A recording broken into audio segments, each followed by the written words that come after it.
What's happening, sports fans? How you doing? I am Kendrick, sports guy. Good day to you. And another blockbuster trade went down in the NBA. We're going to talk about that in this segment. Make sure you smash that like button, smash that follow button, and if you haven't already, subscribe to the channels. Well, the capital of California, Sacramento, the Kings, they gave their star player his wish. Trade went down on Sunday. They sent All-Star guard De'Aaron Fox to the San Antonio Spurs, where he would team up with the newly named All-Star second-year forward Victor Wembanyama, forward, center, whatever position he's kind of the 4 and the 5. So again, that blockbuster trade went down on Sunday. It involved 3 teams. It involved the Bulls, who sent forward Zach Lavine to Sacramento. Zach Lavine's name has been mentioned in trade rumors for the last couple of the seasons. Now the Spurs also acquired Jordan McLaughlin. The Kings get a buttload of draft picks in this trade as well. They get City Sissoko. They get 3 future first-round draft picks. They get 3 future second-round draft picks as well. Now the Bulls, again, they sent Lavine to the Kings. They will receive Zach Collins, Trey Jones, Kevin Huerter, and a 2025 first-round pick. So again, De'Aaron Fox said he wanted out of Sacramento, said he wanted to be a Spur, and they granted his wish. One of the team, he's going to team up with Victor Wembanyama now to give them one of the more potent 1-2 punches in the NBA. As far as the Spurs, right now they currently sit 21-25 in the 12th place in the Western Conference, but all the action as far as trading has been happening in the Western Conference. We're going to kind of give you a follow-up on what happened Saturday night, but again, De'Aaron Fox to the Spurs.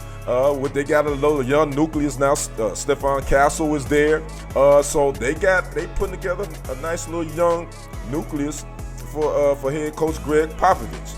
As far as the Kings, again, they received Zach Lavine, who will team back up with his teammate in Chicago, DeMar DeRozan, and they got Domantas Sabonis there. So they got them a nice little three guys that can score the bucket in Sacramento. But I just don't know what this Kings team, where they're looking to go in the direction. You know, they fired Mike Brown a couple of months ago, who was the coach of the year, I want to say, back in 2023, and also took them to a Western Conference Finals appearance, which they hadn't seen in some years. But now they guess they want to start from scratch. But, you know, kudos to De'Aaron Fox. Now, I didn't know the connection to him wanting to be in San Antonio, but I think I read somewhere that I think maybe his wife or his family is from the San Antonio area. So, again, De'Aaron Fox, Victor Wembanyama, nice little 1-2 punch down there in San Antonio. Now, kind of a little follow-up on this biggest trade that I think in NBA history, one of the biggest, that went down on Saturday night.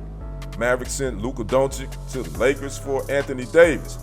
Luka Doncic's father would speak to Slovenian television station, and he was not happy. He felt like the Mavericks organization was full of hypocrisy and some other things that he felt like his son was not treated fairly in this deal.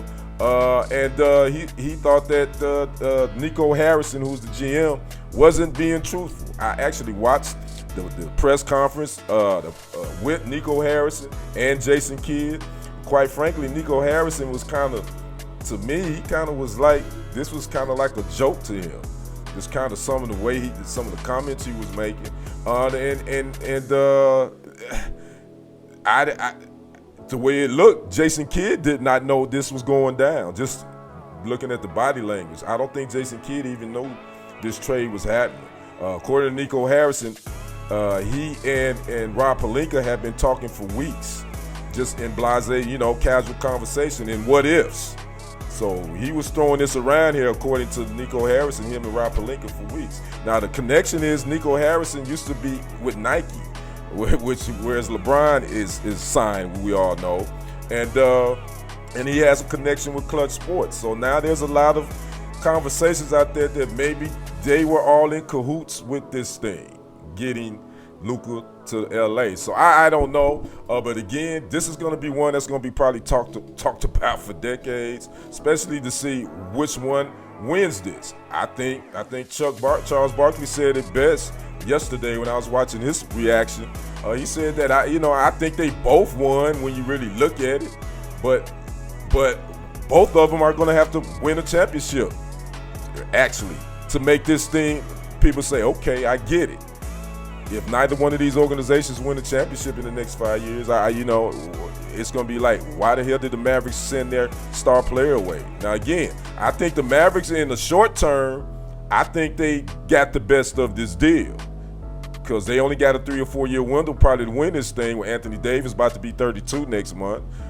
Kyrie Irving a little up in age, so I would say they probably they win it in the short term, but in the long term, I think the Lakers will benefit from this trade a lot longer than the Mavericks. That's just my opinion. So I'd like to know what you guys think about this De'Aaron Fox trade to the Spurs. Talk to me in the comments. And what do you think about this Luka Doncic, Anthony Davis trade, the Mavericks, Nico Harrison, the GM? He's catching hell in the DFW. I'd like to know what you guys think about that. Again, talk to me in the comments. I am Kendrick, the sports guy. We will see you on the other side and on the next report. I am out. Peace.